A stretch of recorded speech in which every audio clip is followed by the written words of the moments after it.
Willie D Live.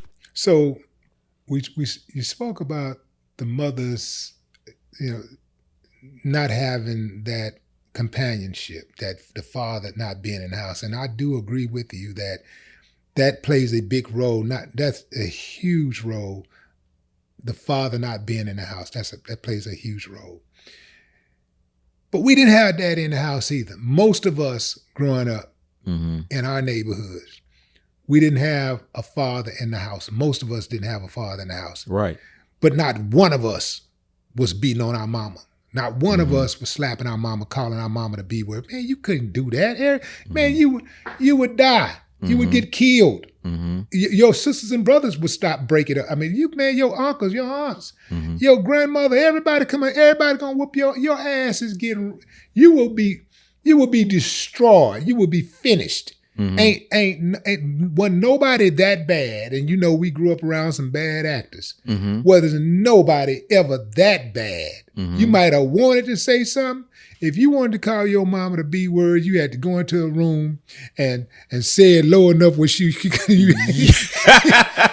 right. said, but you ain't to her face, your mama. Yeah, what you say? She'll come back in that room. What did you say? Yeah, man, you better get out try of here. To whisper it. So that's what I'm saying. And that happened.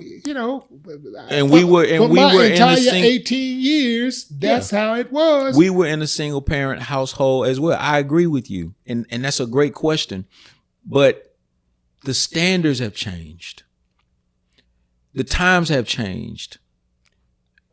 I got whippings, coming up when I needed them. I got some that I didn't deserve a few times, but I couldn't call the police and say, my mama just whooped me. My granny just whooped me, and she get arrested.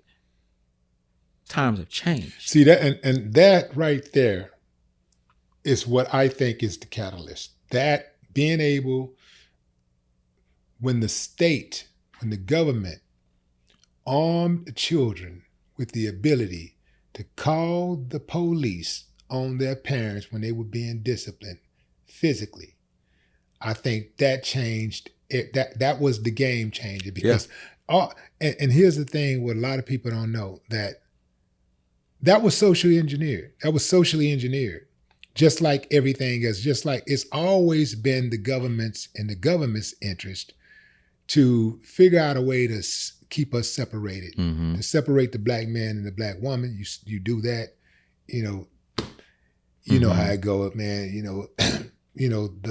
The family nucleus falls apart. So it's always been in the government's best interest to keep us apart. So they constantly are working on ways to further divide us. They break up the family. They got us because now you got the youngsters out here trying to figure it out.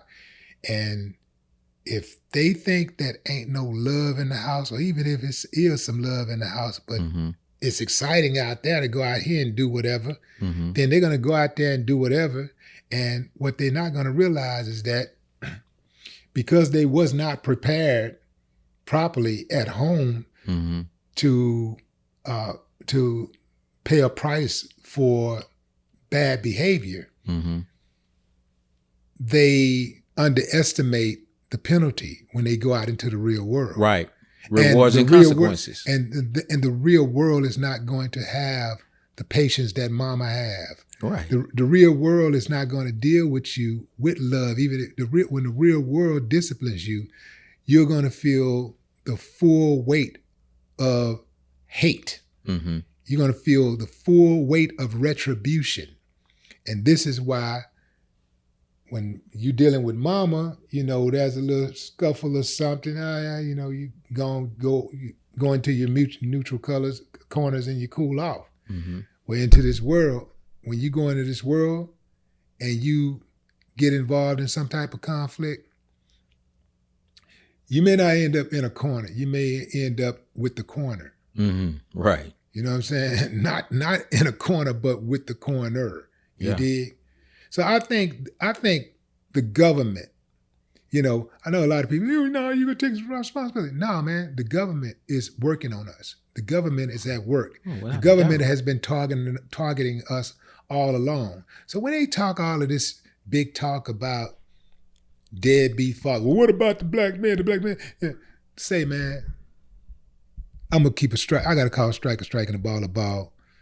You know, the white man is the original deadbeat father because the white man impregnated millions of black women. That's right. And disowned the babies. That's right. And did not take care of the babies. That's right. In fact, many of them sold the babies, beat the babies, killed the babies. Their own babies. Their own babies. So if that ain't a damn deadbeat father, he's the original. I don't know what is. And so I got to father. call a strike, and a ball, baby.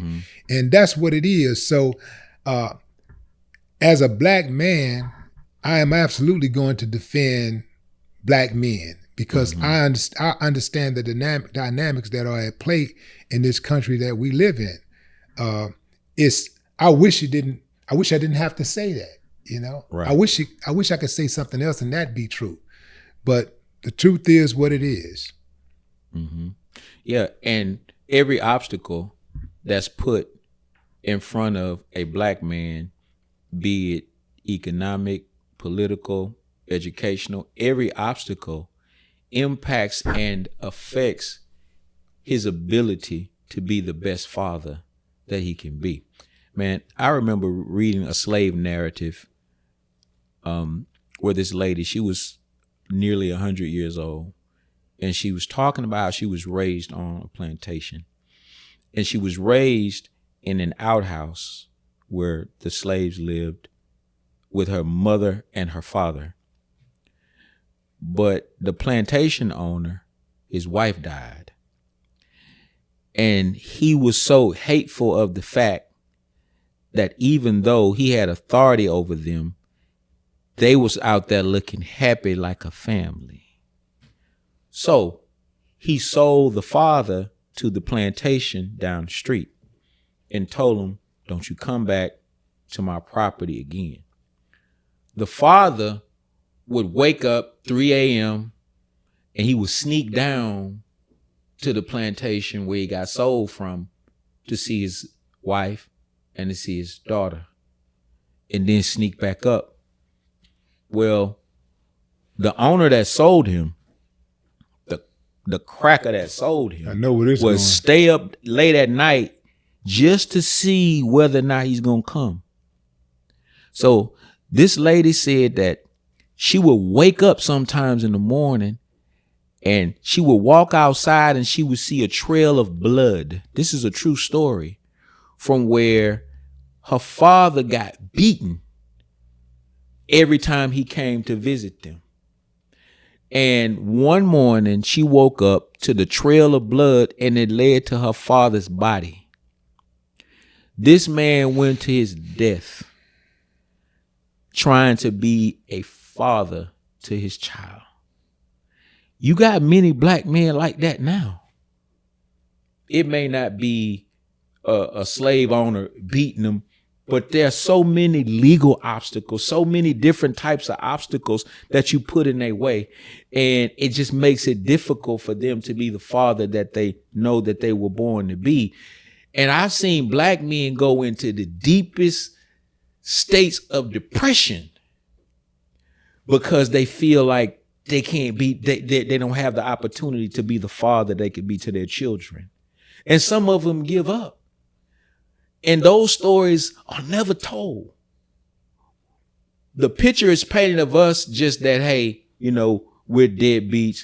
And, the picture of a black father is one that is, dismissed. So on Father's Day, the restaurants aren't full. Mother's Day, they're busting out the seams. It's gotten to the point now, Will, where they're creating Father's Day cards for mothers. Yeah, I gave my mom a Father's Day card.